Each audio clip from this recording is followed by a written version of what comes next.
السلام عليكم ورحمة الله وبركاته.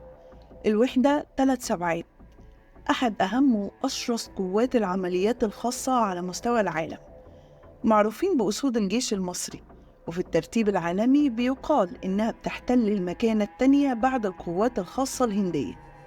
طيب، مبدئيا كده وقبل ما ندخل في الموضوع، ولأن الموضوع كبير وأبعاده كتير وتفاصيله أكتر، وكالعادة بوعدك كمشاهد إنك هتعرف معلومات يمكن تكون بتعرفها لأول مرة. مش بس كده، كمان المعلومات اللي هقولها لك جمعتها من أكتر من مصدر موثوق، فبالتالي هتكون معلومات صحيحة وشيقة. كل اللي محتاجاه منك عزيزي المشاهد تجهز كوباية الشاي وتتابع معايا الفيديو للنهاية. أهلا بيكم، أنا رحاب محمد.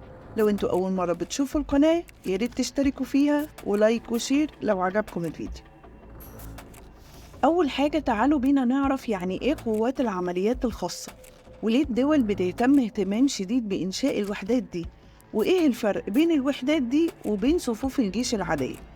سريعا كده، قوات خاصة يعني وحدات عسكرية مدربة تدريب عالي على أداء مهمات غير تقليدية، وغالبا المهمات دي بتكون غير آمنة أو بالغة الخطورة كمان.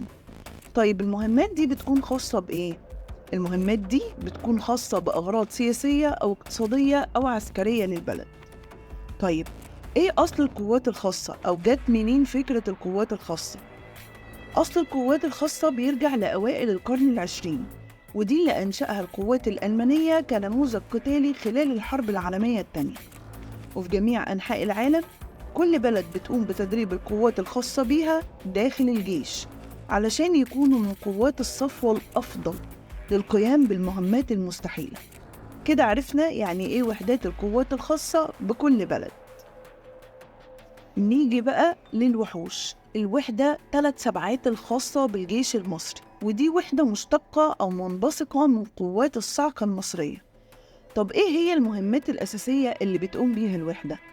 أول حاجة، مقاومة الإرهاب وإنقاذ الرهائن وتحريرهم، وتأمين المنشآت الحيوية والتفاوض مع إرهابيين محتلين منشأة أو محتجزين رهائن، السيطرة على أي وسيلة نقل زي طيارة أو سفينة أو أي حاجة شبههم بيكون عليها أهداف معادية، وتأمين الشخصيات الهامة، واقتحام البؤر الإرهابية اللي بتبقى موجودة في الأماكن المغلقة. طب مين هم أعضاء الوحدة 3 سبعات؟ خليني أقولك إن ضباط الوحدة 3 سبعات هم أصلاً ضباط من قوات الصاعقة المصرية، لكن بيتم تدريبهم بشكل كبير، وكمان بياخدوا فرق مختلفة زي فرقة سيل كده وفرق تانية. واللي ما يعرفش إيه هي فرقة سيل، فدي تعتبر أفضل قوة خاصة في العالم وتابعة للبحرية الأمريكية، وأنشئت في عام 1962، وحروف كلماتها بتدل على التدريب للعمل في جميع البيئات سواء البحر أو البر أو الجو، وبيقضي أفرادها سنوات من التدريب وبينفذوا مهام معقدة وعمليات صعبة وخطيرة بشكل لا يصدق. نيجي بقى لسبب إنشاء الوحدة 3 سبعات، وليه الجيش المصري ما اكتفاش بوحدات الصاعقة المصرية برغم إن جناح الصاعقة واحد من أكتر الوحدات قوة وخطورة، ويقدروا بمنتهى البساطة إن هم يقوموا بعمليات مهمة.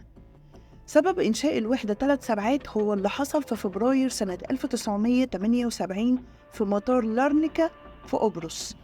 اللي حصل إن قوات الصاعقة المصرية غزت مطار لارنيكا الدولي في قبرص علشان تنقذ رهائن مصريين وعرب كانوا مخطوفين من قبل منظمة التحرير الفلسطينية.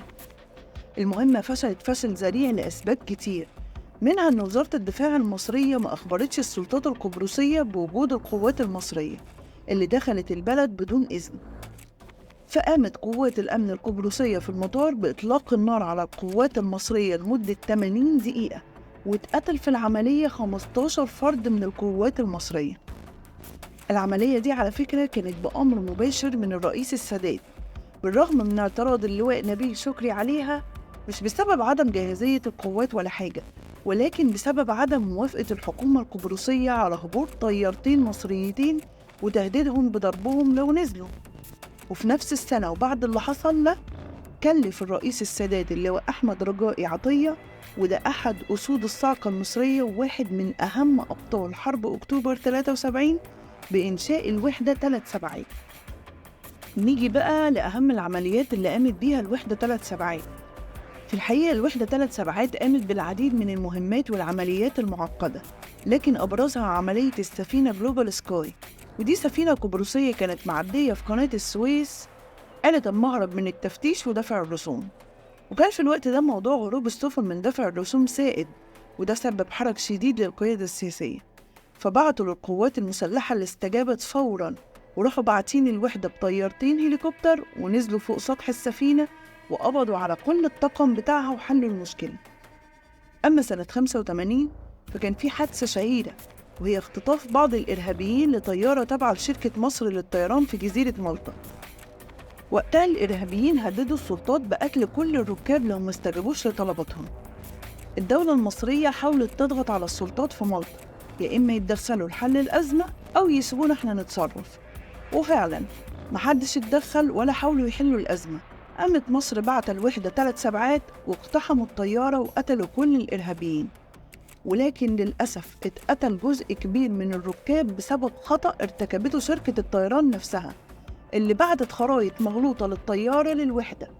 الخرايط دي كانت بتبين إن ورا باب الطوارئ فاضي، ولكن على الحقيقة كانت الشركة حاطة بعض المقاعد الإضافية ورا الباب وكان قاعدين فيها ركاب، ولما الوحدة اقتحمت الباب وفجرته مات على الفور حوالي 20 راكب. بعد ما دخلت الوحدة للطيارة حصل تبادل لإطلاق النار أدى لتصفية كل الإرهابيين، ورجعت الوحدة بباقي الرهائن سالمين لمصر. أما بقى وقت ثورة يناير فكان وجود الوحدة 3 سبعات مهم جدا في الشارع علشان يأمنوا مقرات أمن الدولة، وكمان حراسة وتأمين المنشآت الحيوية المهمة زي وزارة الدفاع ومقر المخابرات الحربية ومقرات أمنية سرية. أما عن أشهر عمليات الوحدة 3 سبعات فهي عملية تسمت بعملية أولاد الأبلسة، العملية العسكرية المصرية المرعبة اللي أذهلت العالم، واحدة من أخطر وأغرب وأذكى العمليات العسكرية في التاريخ الحديث.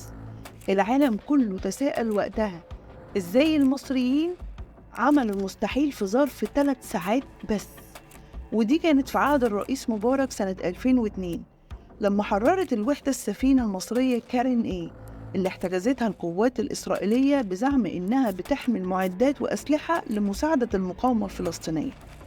ودي حكاية كبيرة ما ينفعش نفوتها كده، هحكيها لكم إن شاء الله في الحلقة اللي جاية.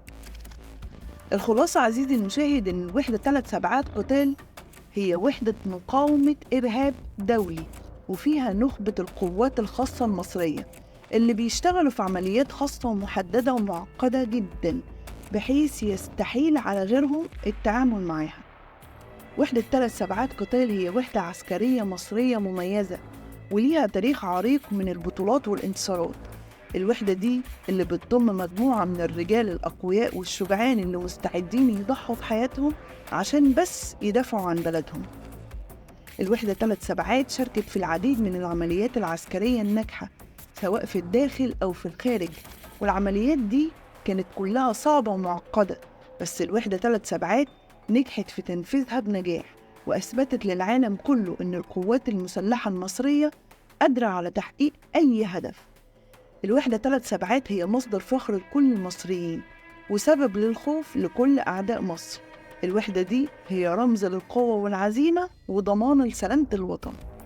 وبكده نكون انتهينا من حلقة النهاردة اللي كانت دسمة بالمعلومات، جمعتها لكم من أكتر من مصدر واشتغلت عليها كتير عشان أقدر أوصلها لكم بسهولة.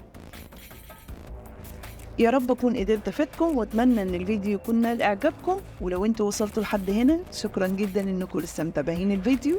كنت معاكم رحاب محمد، أشوفكم في حلقة جديدة إن شاء الله.